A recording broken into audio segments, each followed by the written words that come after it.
again, everyone, and welcome inside another edition. It's number 35 of the Adam Jones podcast presented by the Baltimore Banner. He's, of course, the former five-time All-Star Adam Jones. I'm Jerry Coleman. Today, coming up in episode 25, we'll be joined by the number one overall draft pick from 2022. His name is Jackson Holliday. Looking forward to that conversation. Adam and I are also going to catch up with the Banner's new audience engagement sports editor, Paul Mancano. We'll talk about Gunnar Henderson's new honor, that plaque that's coming to Utah Street, and a little bit about the purple and black. Paul was out there covering that mandatory organized team activity. A reminder, you can check out all our podcasts on Apple, Spotify, the Baltimore Banner website, including Eric DeCosta, John Harbaugh, Austin Hayes, and a whole lot more. As always, we're brought to you by our dedicated sponsors. But first, a reminder, we have this live special one-night-only event coming up July 27th at the Baltimore Soundstage. You won't want to miss it. Find out more here. And we begin with our featured guest. He's old enough to drive, but not yet get served legally. He is the Orioles' top prospect, shortstop Jackson Holliday. Jackson, thanks for joining the circus we call the Adam Jones podcast. And let's begin, first of all, with a brief recap of your journey of where you are right now. It began at the Florida Coast League. As you climb the ladder, full disclosure, I tried to catch you down there last summer, missed you by a day, tried to yell at you from a distance. You ignored me, so you did the right thing. But what have you learned along the journey so far, even though you grew up around professional baseball? It's been a lot of fun.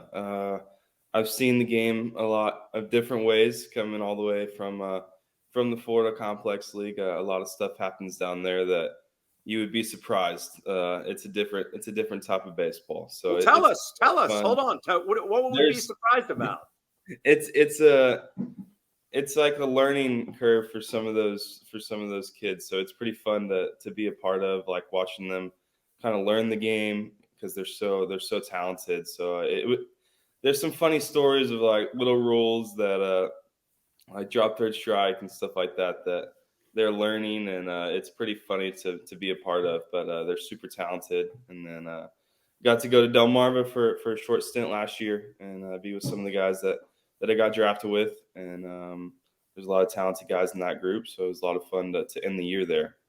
And obviously now I'm in Aberdeen, and I'm enjoying it, and we got a pretty good team, so it's been a lot of fun.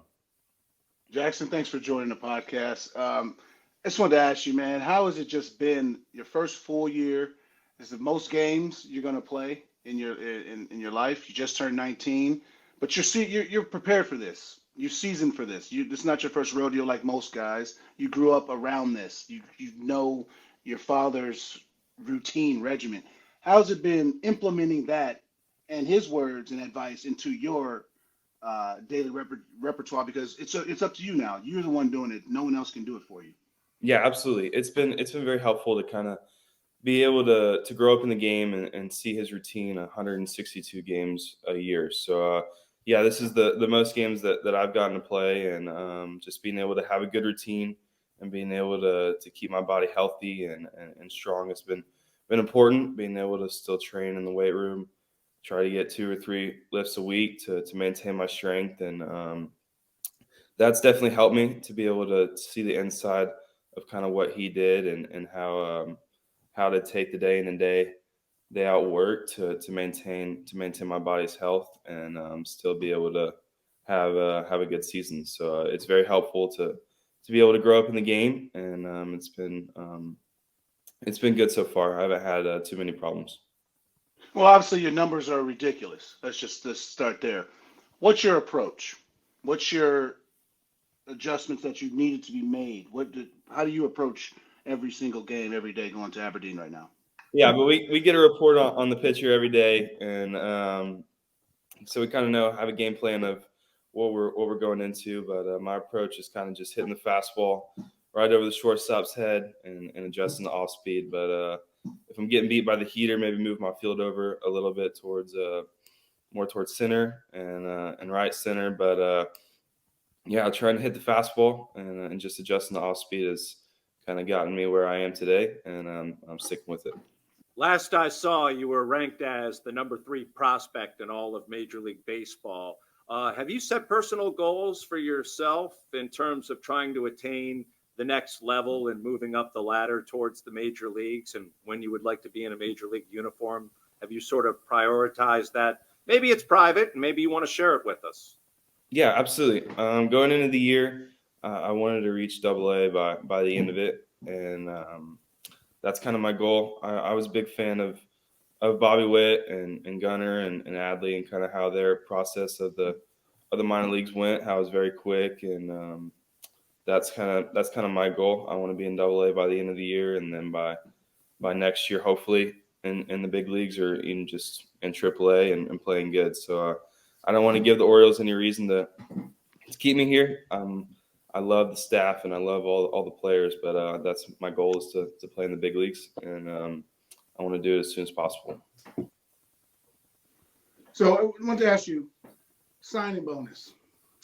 You grew up nice. It is what it is. Okay, you traveled around Oklahoma, Florida, following your fathers, private jets, eating all kind of caviar. What did you buy with your caviar? What did you buy with your signing bonus? The kid that has everything, respectively. What did you buy your first big purchase with your signing bonus? I bought a brand new truck. I got a new Ram TRX. So I got a fast truck. So it's pretty sweet. Definitely. I know that truck well. Yeah, my boy got it. Yeah, it's a nice car. How's that go over with the teammates? Are they hitting you up for loans from time to time? Like, hey, can I borrow some meal money, Jackson? No. Luckily, the Orioles give us enough meal money. So another kid on the team has one, actually. The Dylan Beavers, the kid that got drafted second, he has one. So he inspired me to get one. But yeah, no, the team's great. They leave me alone on that department. So it's been good.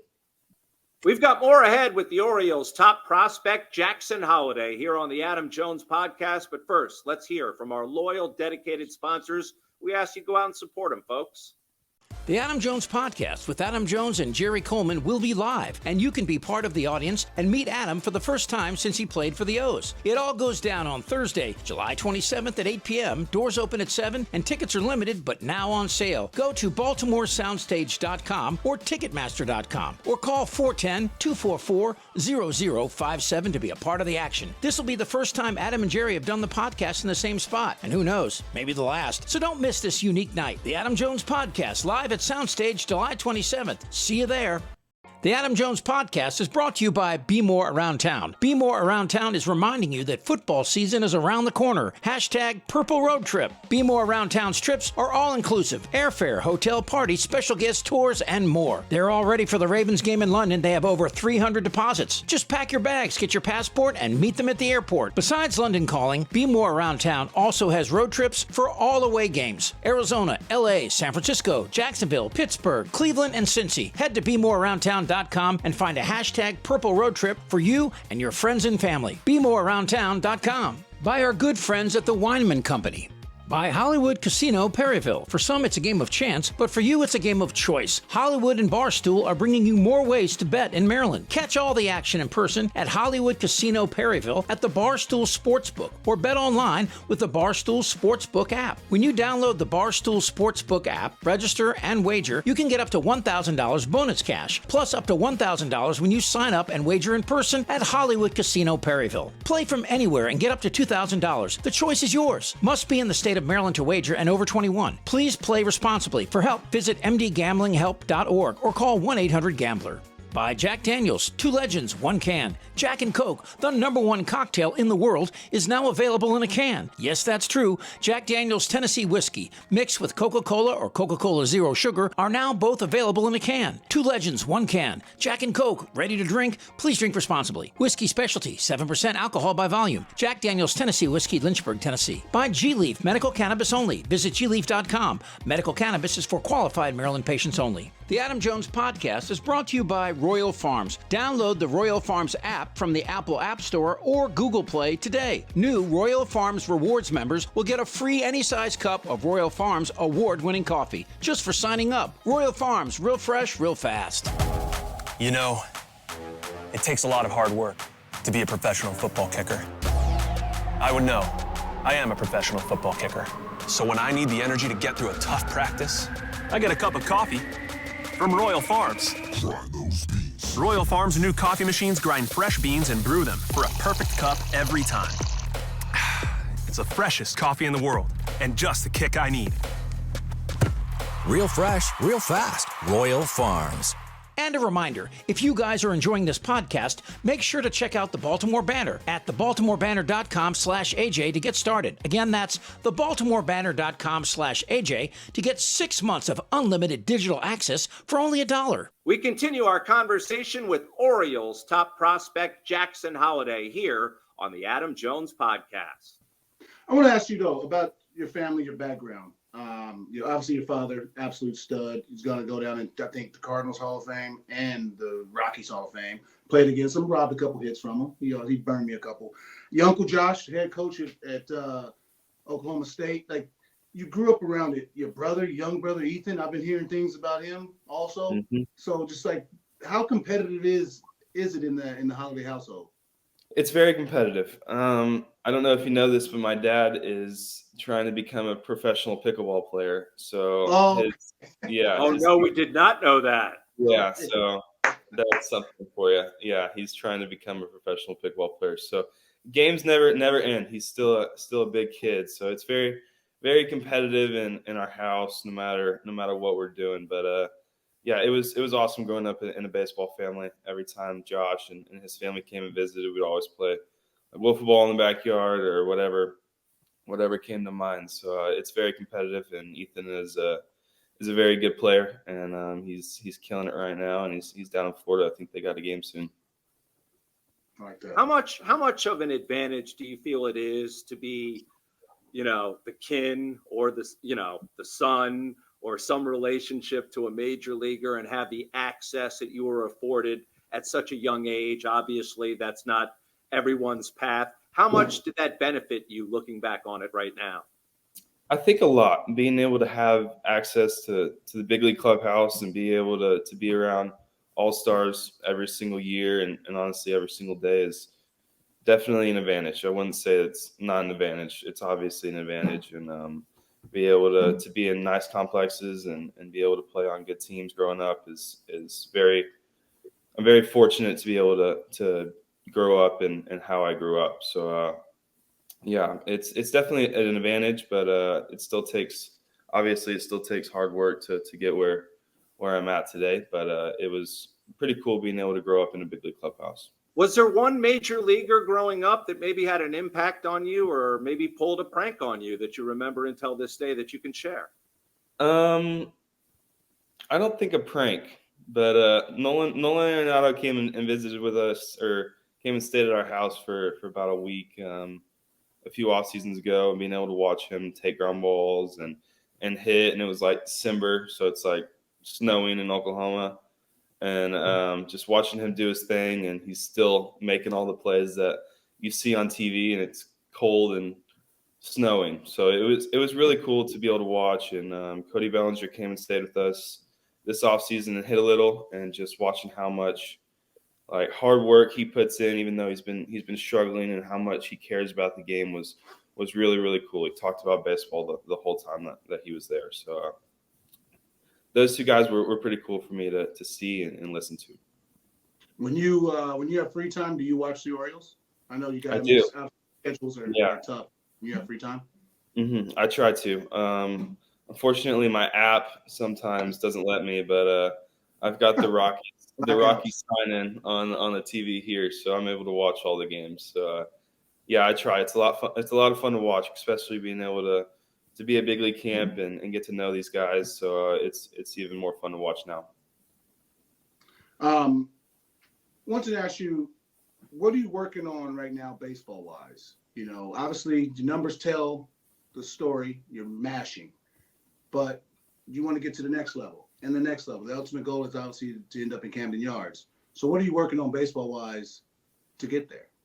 Yeah, I'm someone who likes to improve in kind of all aspects. So at a time, you still bases too. You got 20 bags. Yeah. I'm trying to steal bases and make all the plays on defense and still hit. So yeah, I've been working on me personally, trying to steal and still look in has been a problem. So we've been working on that a little bit, and obviously defense. I want to be as consistent and make every play as possible. And then they're starting to pitch me a little differently. I haven't had like as much success. I've still been doing pretty well, but just being able to make adjustments and hit quality pitching is definitely going to be important. And so just making little adjustments at the plate and trying to improve in every aspect has been something that I've been trying to do. And to that, how difficult is it, or different, I should say, now that you don't go back home to your mom and dad? You don't go back home to your brothers and sisters. You go back home to your own apartment. I don't know if you got roommates. I would. I got a roommate, yeah. Girlfriends, like you go back home to yourself and your thoughts, because you're a professional player now. This is a job. Mm-hmm.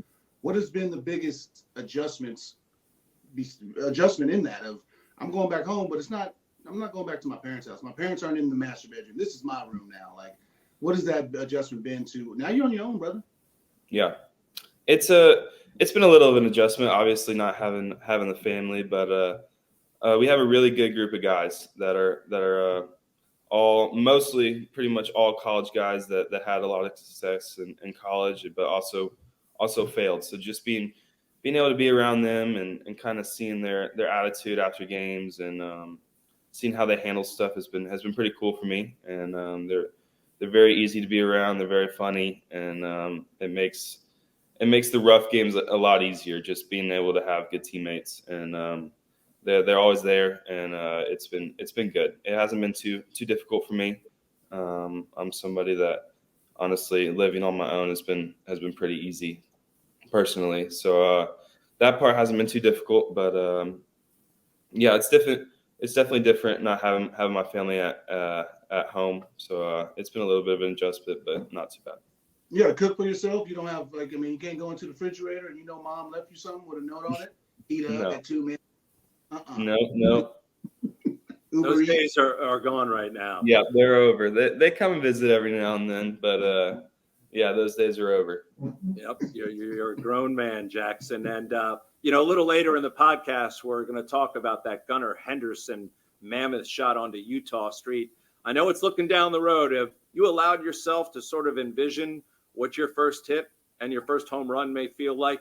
We talk about your first home run. We just hope it's at Camden Yards and someone's willing to throw that ball back to you, because it could cost you something down the road. Have you given that any thought?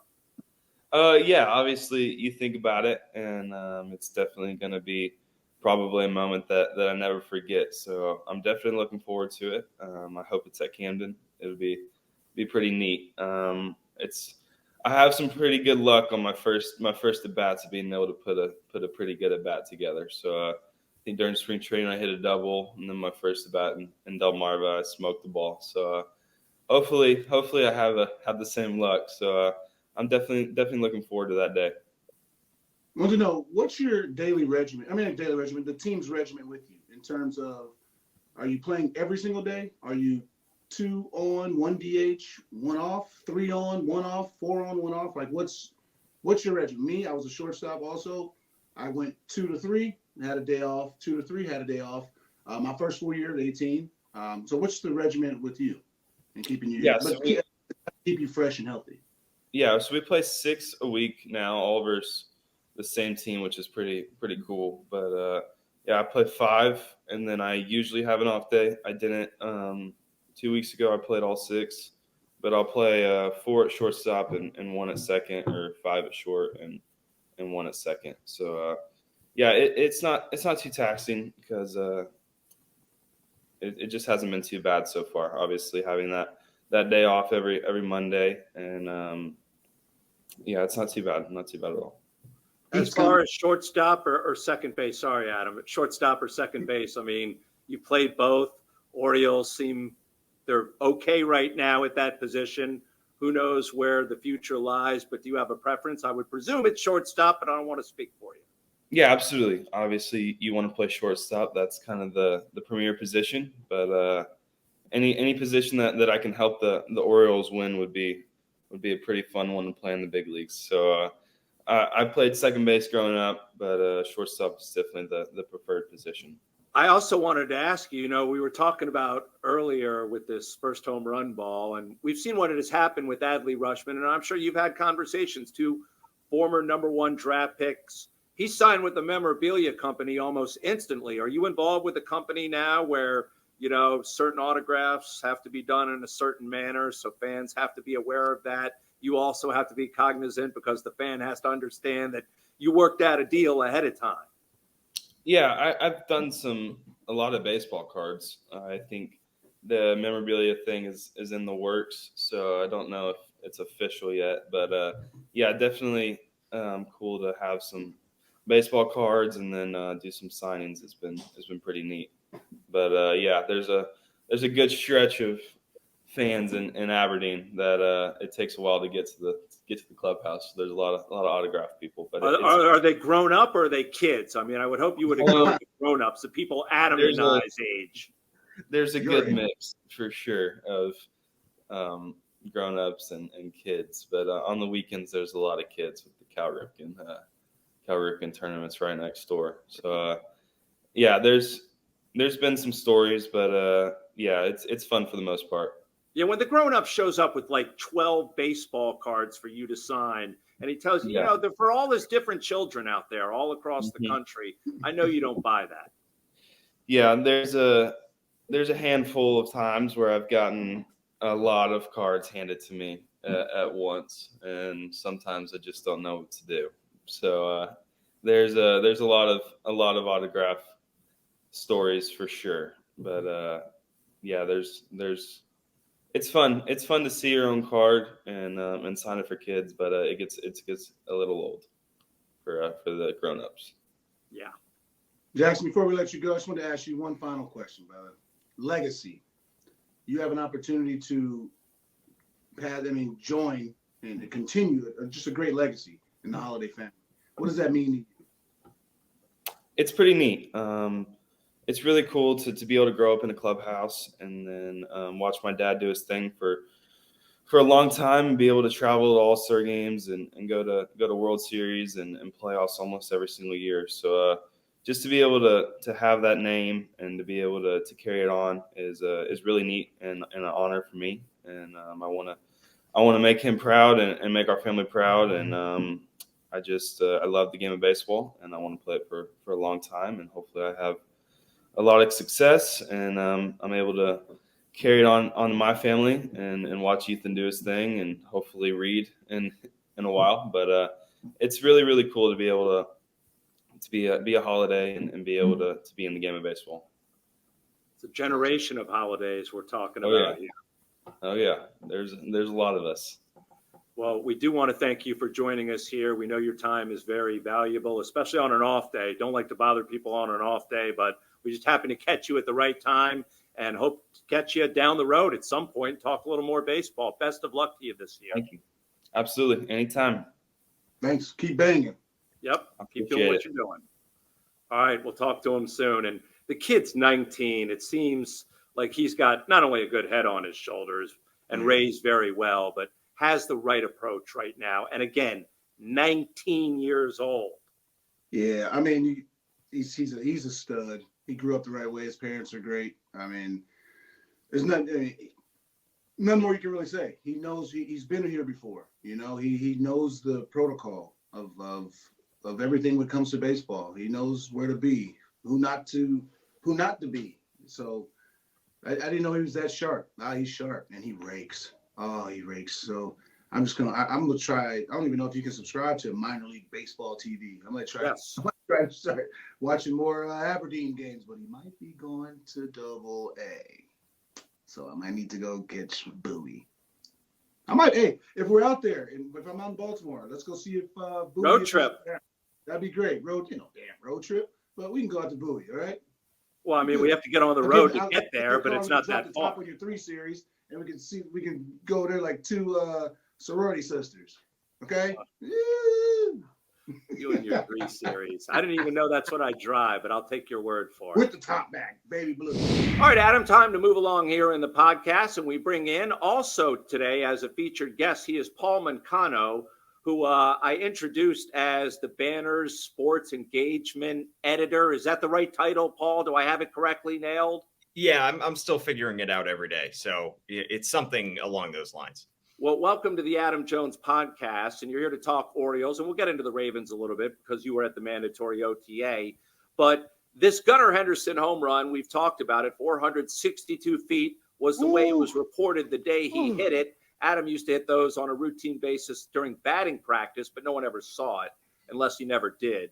It's a record shot onto Utah Street. You did an unbelievable video for the Banner all about it, you and Andy Koska. Go ahead and explain the ramifications of this shot and how, as you said, StatCast has kind of ruined things these days. Yeah, essentially, as soon as that home run was hit, everybody jumped to say it was the longest home run hit onto Utah Street, because 462 would be the longest home run to reach Utah Street if you go by the internal numbers that the Orioles had. But the problem is almost all of those numbers predate StatCast, which didn't come around until 2015. So essentially, the number on the plaque that he will get probably won't reflect 462 because it's still behind, of course, Ken Griffey Jr.'s shot that hit the warehouse during the Home Run Derby in 1993. And it's also behind a home run that Jim Thome hit back in 1995, not when he was with the Orioles, but way before that. So they can't exactly put 462 on a plaque next to another plaque that says 440 if those two plaques are about the same distance. So essentially, StatCast, because they're able to get a much more precise number, they take into account the temperature of at game time, the wind, the exit velocity, the launch angle, the spin of the baseball. All of those numbers were not readily available until 2015. And so that 462, if the ball had kept going through Utah Street and reached field level again, would probably come to rest at 462. But where it hit on Utah Street is probably closer to 440. Yeah, I don't. That's the thing I never really understood. That is, how far really is it? Because you're saying there has to be a point to where the warehouse is to home plate. What's that distance? There has to be a distance that somebody has put out there. Yeah, the closest distance, I don't know the exact number, but if you go straight down the right field line. Yeah. Is probably, I would say, 440 if you're just counting that. Okay. Maybe 450. All right.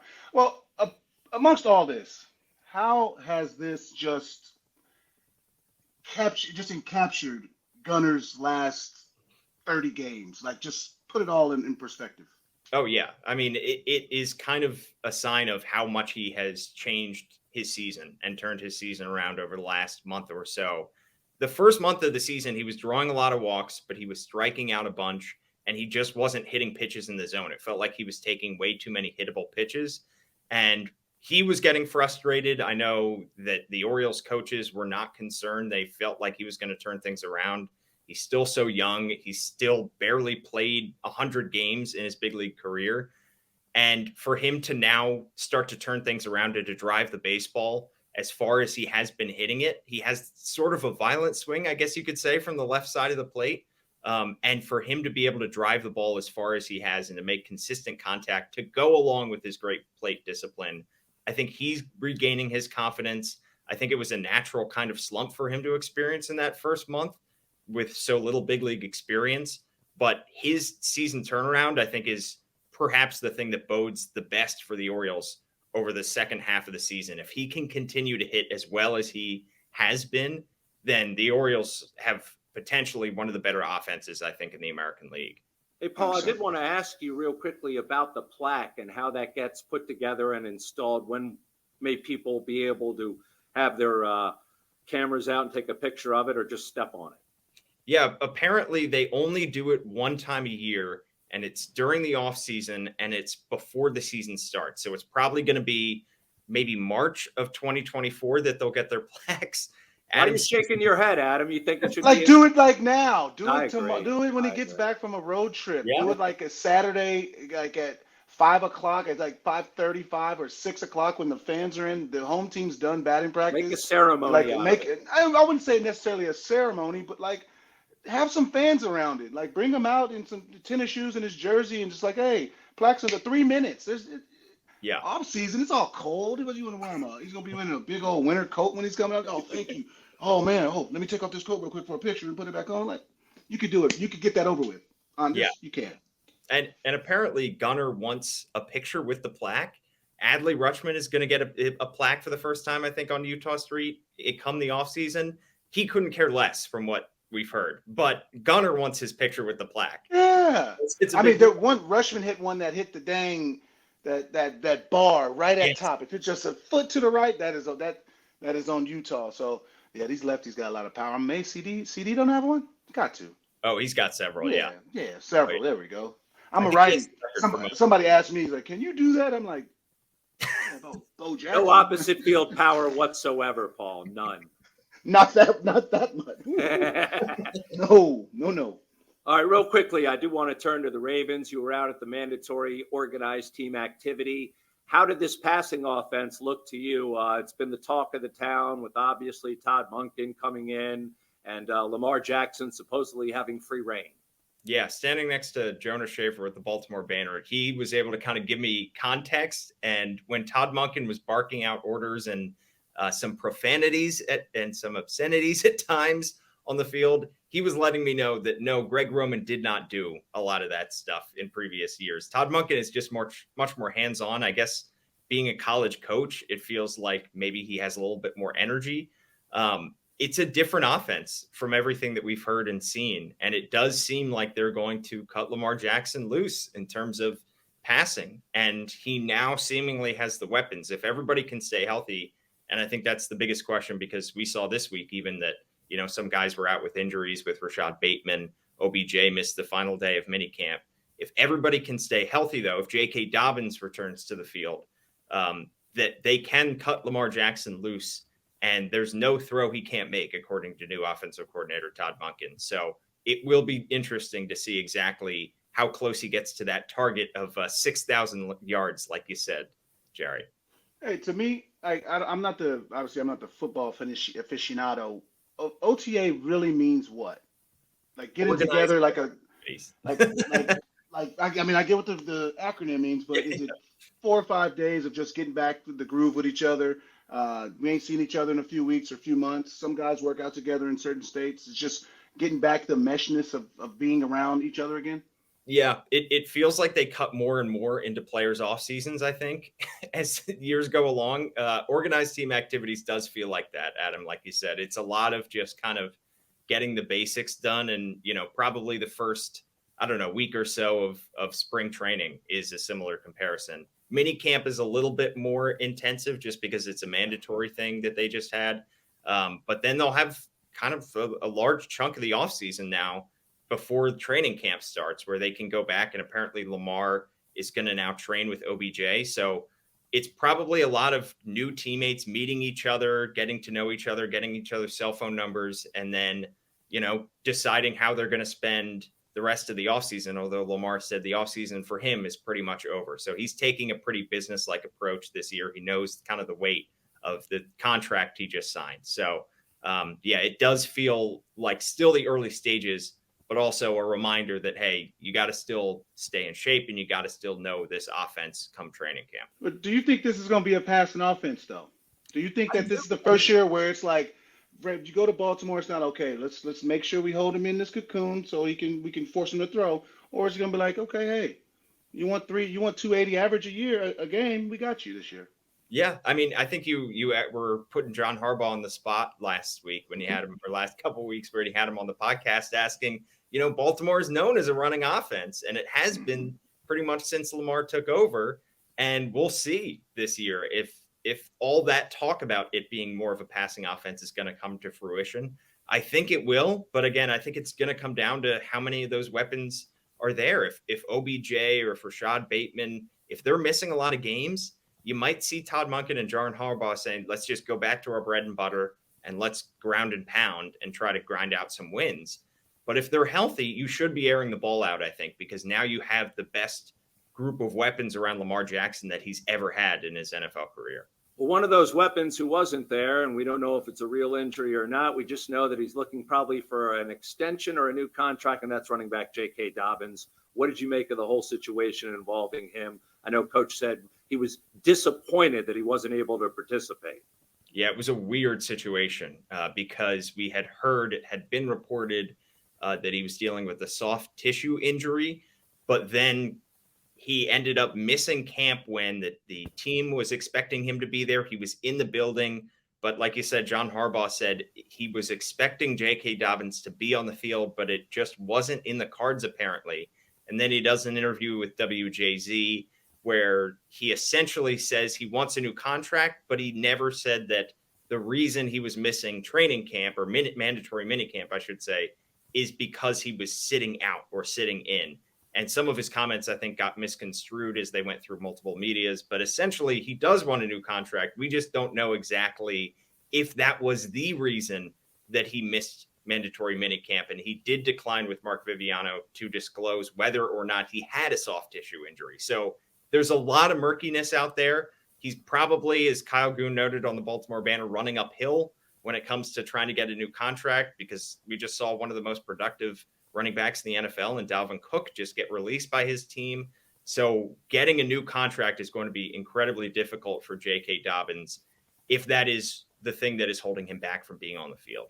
And all the intrigue will resume in late July when training camp kicks off. It's been very engaging to catch up with the new Banner audience engagement sports editor, Paul Mancano. Appreciate your time here on this episode. Thank you. Appreciate it, Thanks Paul. so much for having me.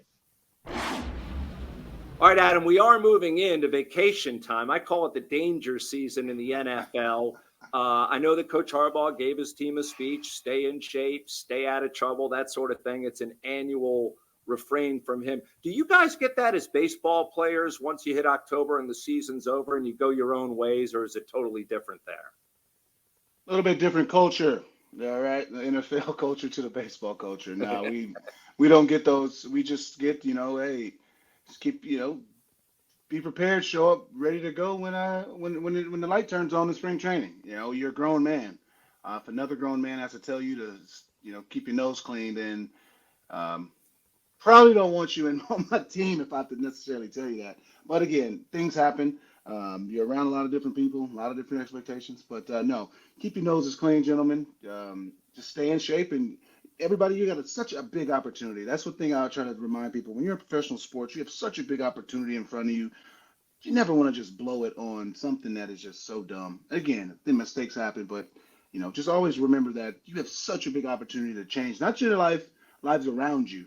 So focus on that, and you always can have fun afterwards. Remember that. Fun never stops. Right. Fun from 1987, that same fun is still happening in 2023. Maybe a little different, a little whatever, still fun. So get your chickens, like Marshawn Lynch said. Just make sure it's legal fun. That's all. Yeah, it's legal fun, 100%. Man, what's about? We're a legal show. Yep. All right. Well, let's wrap up this legally binding program with another edition of Socially Speaking. This is where Adam answers, whether it be a tweet, a Facebook post, or Instagram post. You can find us across the board on all three platforms at Adam Jones Pod. I'll repeat it for those who didn't get it the first time, at Adam Jones Pod. And anyone who submits a correspondence qualifies for a Miss Shirley's gift card. And this week on Twitter, from Edwin Bramble, who goes by the handle at GPedro14, he wants to know, was it the 6 home run game versus the Yankees on Cal Statue Night your favorite regular season game you've played in, AJ? I mean, it's really hard to pinpoint exact what favorite game and this and that and that. That game, though, was, I think, the turning point of winning. And I think it was a turning point for the fans to believe that, okay, this team actually is pretty good. That whole summer, I was on Twitter, in the papers, and everybody like, dude, we got a pretty good team. We're playing good baseball. Fans, come out. It would start to increase just a little bit, but not as much as you would expect again. But I think the fans were like, man, I don't know if they're winning or not. Cal Statue Night, just like it was the 6th of the 6th of 6 of the statues, that was a sold-out crowd Friday night versus the Yankees. And we took a first inning lead against them, and then they ended up coming back. I ended up getting up against Robertson in the 8th, tie game, go deep, put us up. It turns into be the game-winning run, but you got follow me was was Reynolds, and then CD capped it off with the 6th home run off Boone Logan. And that was the first time I really seen Camden go like nuts. Full crowd against the Yankees. It was the first time that it was the Orioles fans instead of was it Yankee Stadium South? It was the first time it was Oriole Park when they were in town. And I'm in center field when we won that game, just like this is baseball. This is what I want baseball to be. This is why we play this game. And then we ended up playing the Yankees in the playoffs, and it was the same exact atmosphere. And from that game on, Orioles fans believed in our team that, like, okay, this team is good. We believe that this team is good.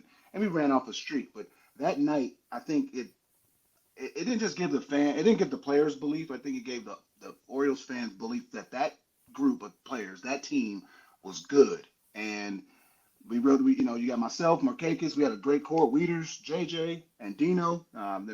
We had such a great core, Tillman, CD, Reynolds, that it just spawned into just winning. And that game, though, I never forget how loud it was when I hit that home run, when just everybody's home run. And it was an epic baseball game, but it just was a turning point for fans believing back from 1997 that our team's pretty good this year.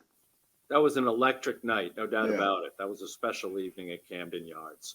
All right, want to thank everyone for tuning in to this latest edition. Go ahead and support our dedicated, loyal sponsors. And don't forget our show. It's a live one coming up. The Adam Jones Podcast with Adam Jones and Jerry Coleman will be live, and you can be part of the audience and meet Adam for the first time since he played for the O's. It all goes down on Thursday, July 27th at 8 p.m. Doors open at 7, and tickets are limited, but now on sale. Go to BaltimoreSoundstage.com or Ticketmaster.com or call 410-244-0057 to be a part of the action. This will be the first time Adam and Jerry have done the podcast in the same spot, and who knows, maybe the last. So don't miss this unique night. The Adam Jones Podcast, live at Soundstage July 27th. See you there. The Adam Jones Podcast is brought to you by Be More Around Town. Be More Around Town is reminding you that football season is around the corner. Hashtag Purple Road Trip. Be More Around Town's trips are all-inclusive. Airfare, hotel, parties, special guest tours, and more. They're all ready for the Ravens game in London. They have over 300 deposits. Just pack your bags, get your passport, and meet them at the airport. Besides London calling, Be More Around Town also has road trips for all away games. Arizona, LA, San Francisco, Jacksonville, Pittsburgh, Cleveland, and Cincy. Head to BeMoreAroundTown.com and find a hashtag Purple Road Trip for you and your friends and family. BeMoreAroundTown.com. By our good friends at the Weinman Company.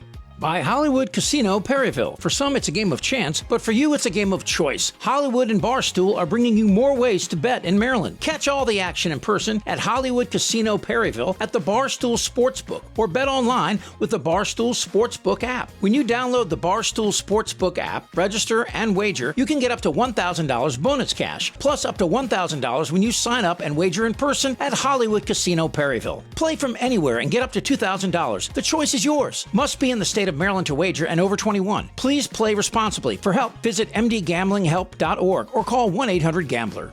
By Jack Daniel's, 2 legends, 1 can. Jack and Coke, the #1 cocktail in the world, is now available in a can. Yes, that's true. Jack Daniel's Tennessee Whiskey, mixed with Coca-Cola or Coca-Cola Zero Sugar, are now both available in a can. 2 legends, 1 can. Jack and Coke, ready to drink? Please drink responsibly. Whiskey Specialty, 7% alcohol by volume. Jack Daniel's Tennessee Whiskey, Lynchburg, Tennessee. By G-Leaf, medical cannabis only. Visit gleaf.com. Medical cannabis is for qualified Maryland patients only. The Adam Jones Podcast is brought to you by Royal Farms. Download the Royal Farms app from the Apple App Store or Google Play today. New Royal Farms Rewards members will get a free any-size cup of Royal Farms award-winning coffee just for signing up. Royal Farms, real fresh, real fast. You know, it takes a lot of hard work to be a professional football kicker. I would know. I am a professional football kicker. So when I need the energy to get through a tough practice, I get a cup of coffee from Royal Farms. Try those beans. Royal Farms' new coffee machines grind fresh beans and brew them for a perfect cup every time. It's the freshest coffee in the world, and just the kick I need. Real fresh, real fast. Royal Farms. And a reminder, if you guys are enjoying this podcast, make sure to check out the Baltimore Banner at thebaltimorebanner.com/AJ to get started. Again, that's thebaltimorebanner.com/AJ to get 6 months of unlimited digital access for only $1. Hey, also thanks to senior executive producer Chip Franklin. You know, just like Adam and Jackson Holliday, Chip, He once played baseball. If you want to hear about it, clear out your calendar for about a half a day. He'll tell you all about it. Go out and subscribe to the Baltimore Banner. Be real, be kind, and always be back here next week for another episode of the Adam Jones Podcast. See ya.